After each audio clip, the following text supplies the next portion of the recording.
참 이번 해킹 사태로 인해서 국민의 불안과 그리고 정말 불편 이런 것들이 너무 상당한 것 같습니다. 상당한 수준인 것 같습니다. 심지어 이제 온라인상에서 난무하는 여러 가지 컨텐츠들을 통해서 공포심마저 증폭되고 있는 상황인 것 같은데요. 그래서 몇 가지 팩트 체크를 좀 해보겠습니다. 앞선 질의에서 제가 하기는 했습니다만 시간이 좀 부족해서 보완을 해야 될 것 같습니다. 첫 번째가 이제 해킹된 정보를 기준으로 봤을 때 4가지 정도 정보가 유심 복제에 사용이 되는데 이거는 유출이 됐기 때문에 유심은 복제가 된다. 이건 이제 팩트죠. 예, 맞습니다. 이 말은 동일 번호를 갖는 불법 복제폰 개통이 가능하다. 이런 뜻 아니겠습니까? 네. 네, 그렇죠. 그러나 이것을 이제 비정상 인증 시도 차단 시스템 FDS라는 걸 통해서 탐지하고 차단하는 일을 하고 있는데 네. SKT의 관계자들이 지금 이것을 24시간 모니터링하고 있습니까? 예. 예, 그렇죠. 그리고 유심 복제에 필요한 정보 외에 휴대폰 단말기에 저장된 개인 정보는 유출되지 않았다. 그러니까 유심이 갖고 있는 메모리에 저장된 개인 정보는 예, 맞습니다. 유출이 되지 않았다. 그렇기 때문에 결코 휴대폰 번호를 단순히 복제하는 것만으로는 국민 개인을 상대로 금융 해킹 같은 것들은 어쨌든 가능하지 않다라는 얘기가 될까요? 어떻게 됩니까? 예, 그 독립적으로는 불가능합니다. 그렇죠. 그래서 이제 그러나 이제 법원이라든가 우리가 작년인가요? 법원에서 대규모로 개인 정보가 유출된 사건이 있지 않았습니까? 네. 이걸 이제 휴대전화 번호랑 매칭을 시켜가지고 네. 그 개인 정보를 가지고 시도를 할 경우 이럴 경우는 가능합니까?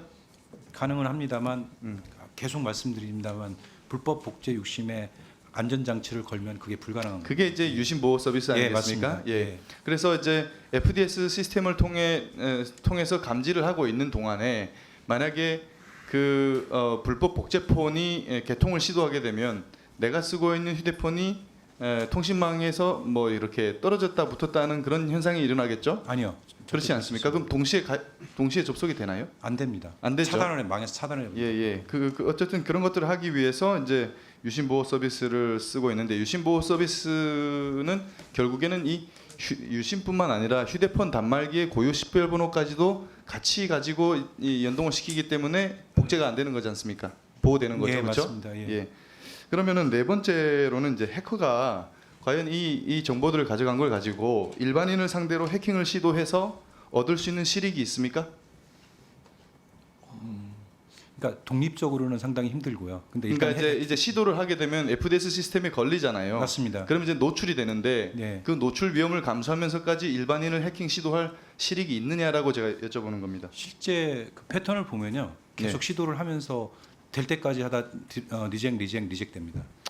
그러나 이제 하이 프로파일 인물에 관해서는 이걸 위험을 감수하면서까지 할 실익이 있다고 저는 판단이 되는데 예를 들어서 뭐 다량의 코인을 갖고 있는 사람이라든가 혹은 중요한 어떤 온라인상에서 접속 권한을 가진 사람이라든가 이런 사람들에 대해서는 시도할 실익이 있을 것으로 보입니다. 과거에 발생했던 사례가 그런 사례가 그런 있습니다. 사례죠. 과거에 발생한 사례. 예, 그래서 이게 좀 시간이 부족하긴 한데 제가 지금 그러면은 이게 해킹 주체는 지금 특정이 됐습니까? 그 2023년 이전에 그런 게 발견됐는데요.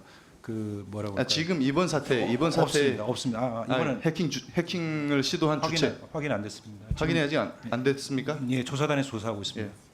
차관님 뭐 하실 말씀 있습니까? 예, 확인 안 됐습니다. 아직 안 됐죠.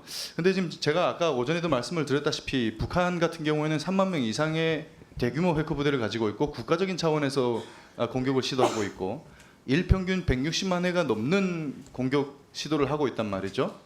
이런 이 160만 회가 넘는 이 시도 중에 80% 이상이 북한발입니다.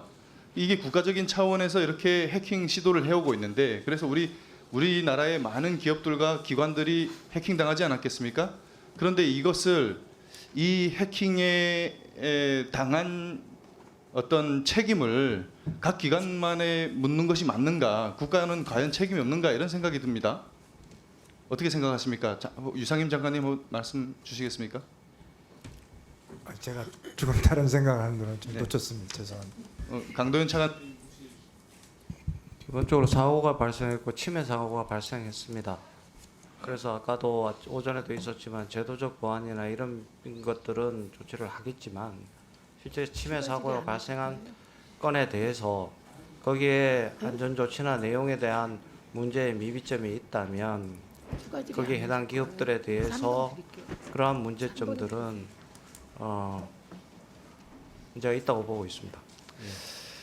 그래서 지금 이게 우리가 대응 방안을 여러 가지로 이제 논의를 하고 있는 중인데 류종환 예. 부사장님, 이제 우리가 이제 유심 보호 서비스에 가입하고 그리고 이제 한 뭐 2, 3개월 텀을 두면서 그 기간 동안에 유심까지 전부 다 교체하고 뭐 네. 이런 대응이 있겠죠. 네. 근데 이걸 그러나 이제 오늘 질의에서 요걸 묻기 전에 다른 걸 마저 얘기를 하면, 그러면 과연 이게 SKT가 우리나라 최대의 통신사고 그리고 최고의 기술력을 가지고 있다고 하는 통신사인데 과연 왜 SKT만 털렸는가라고 생각을 해봤을 때 제가 보기에는 가입자가 2,300만 명 정도 된다고 하셨나요? 예. 그러니까 최대 규모의 가입자를 갖고 있기 때문에 SKT가 타겟이 됐을 거라고 생각합니다. 뭐 SKT가 보안이 특별히 뭐 LG U+나 KT에 비해서 뭐 취약하기 때문이라고 보기보다는, 혹은 뭐 실수였을 수도 있겠지만, 그러면 이걸 추후에 이 다시 해킹에 털리지 않도록 대응이 가능합니까? 사내 자체적으로?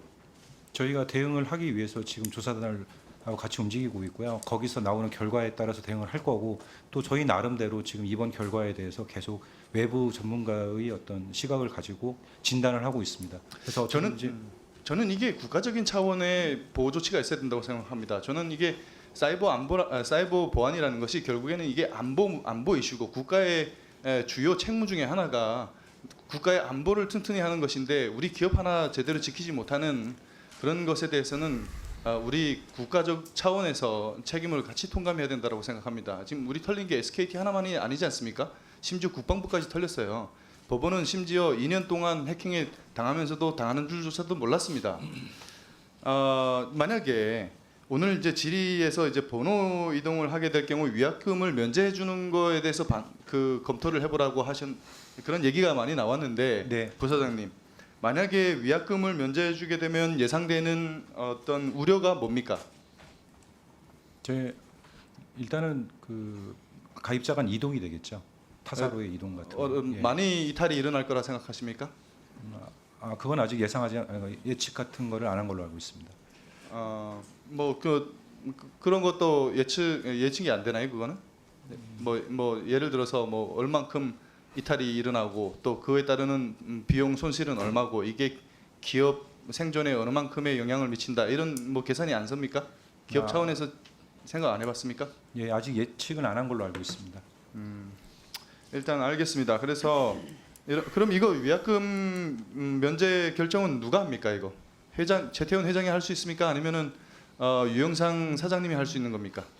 저는 결정을 한다면 최태원 회장은 아닌 것 같고요. 최태원 회장은 비상임 인사이신 거고. 회사의 네.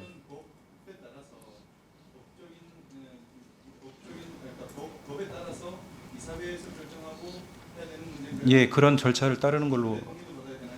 이사회 절차를 이건 확실히 말씀을 못 드리겠지만 절차를 따라야 되는 걸로 알고 있는데 이거는 따로 말씀드리겠습니다. 예.